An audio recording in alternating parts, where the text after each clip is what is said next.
भाईजान, हमारी सियासी नौकरियां तेल हो गई हैं और हम यतीम हो गए हुए हैं।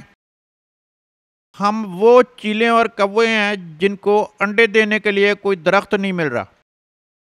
मेरे बराबर में ये दोनों जो वेस्पा के टायर खड़े हुए हैं, हमें इन दोनों को पजेरों के अंदर फिट करना है, इनकी नहूसत को ख़त्म करना है। फ्रेंकली स्पीकिंग, असल में हमारी बासी जो कड़ी है उसके अंदर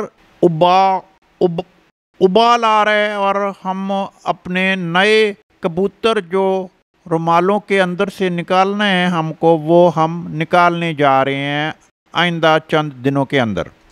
नई सियासी जमात जो हम बनाने जा रहे हैं उसका नाम होगा भाग भूतनी के अंधेरी आई, वरना एक नाम ये भी तजवीज़ किया गया है, अंधेरी रात में दिया तेरे हाथ में।